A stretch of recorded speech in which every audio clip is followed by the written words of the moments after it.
সন্ত্রাস দমন আইনের আওতায় নির্বাহী আদেশে আওয়ামী লীগের রাজনৈতিক কার্যক্রম নিষিদ্ধের সিদ্ধান্ত গণতন্ত্রের জন্য ক্ষতিকর হতে পারে বলে মনে করছে বাংলাদেশের সমাজতান্ত্রিক দল বাসদ। দলটি বলছে, এ ধরনের সিদ্ধান্তে স্বৈরাচারী আওয়ামী লীগের প্রতি মানুষের সহানুভূতি তৈরি করতে পারে। রোববার 11 মে সংবাদ মাধ্যমে পাঠানো এক বিবৃতিতে বাসদের কেন্দ্রীয় কমিটির সাধারণ সম্পাদক বজলুর রশিদ ফিরোজ এসব কথা বলেছেন। বজলুর রশিদ ফিরোজ বলেন, জুলাই গণহত্যার দায়ে আওয়ামী লীগ বাংলাদেশে রাজনীতি করার নৈতিক অধিকার হারিয়েছে। শেখ হাসিনার নেতৃত্বে বিগত 15 বছরের শাসনামলে আওয়ামী লীগ গণতান্ত্রিক ব্যবস্থাকে ধ্বংস করেছে এবং গুম, খুন সহ বিচার বহির্ভূত হত্যাকাণ্ডের জন্য দায়ী। এখনও আওয়ামী লীগের পক্ষ থেকে জুলাই গণহত্যা সহ তাদের বিগত কর্মকাণ্ডের জন্য ন্যূনতম অনুশোচনাও নেই।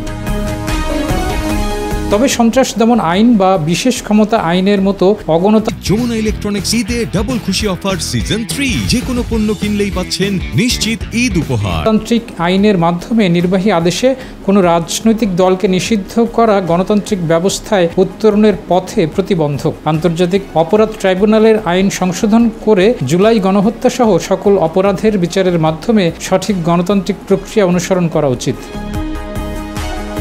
আওয়ামী লীগ নিষিদ্ধের দাবিতে গত 7 মে রাত 10টার পর এই আন্দোলনের সূচনা হয়। জাতীয় নাগরিক পার্টি এনসিপি দক্ষিণাঞ্চলের মুখ্য সংগঠক হাসনাত আবদুল্লাহ ডাকে প্রধান উপদেষ্টার বাসভবন যমুনার সামনে জড়ো হতে থাকেন বিক্ষোভকারীরা। বিক্ষোভের এক পর্যায়ে সব ধরনের কার্যক্রম নিষিদ্ধ হয় রাজনৈতিক দল বাংলাদেশ আওয়ামী লীগের। সন্ত্রাস বিরোধী আইনের আওতায় সিদ্ধান্ত নেওয়া হয় এবং এই সিদ্ধান্ত নিয়েছে অন্তর্বর্তী সরকার।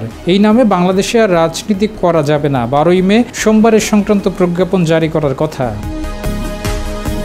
প্রধান উপদেষ্টা ডক্টর ইউনূসের নেতৃত্বাধীন উপদেষ্টা পরিষদের জরুরি বৈঠকে শনিবার রাতে সিদ্ধান্ত নেওয়া হয়। সিদ্ধান্ত অনুসারে আন্তর্জাতিক অপরাধ ট্রাইব্যুনালের আইনে দলটির বিচার হবে। এই বিচারের আগ পর্যন্ত আওয়ামী লীগ এবং তাদের অঙ্গ ও সহযোগী সংগঠনের সব ধরনের কার্যক্রম নিষিদ্ধ থাকবে। প্রধান উপদেষ্টার সরকারি বাসভবন যমুনায় রাত 11টা থেকে বৈঠকের বিষয়ে জানানো হয়। বৈঠকটি চলে রাত 11টা থেকে 3টা পর্যন্ত। প্রধান উপদেষ্টার সরকারি বাসভবন যমুনায় রাত 8টা থেকে 11টা পর্যন্ত 3 ঘণ্টা ব্যাপী এই বৈঠকটি অনুষ্ঠিত হয়। ডেস্ক রিপোর্ট, জয় দিন।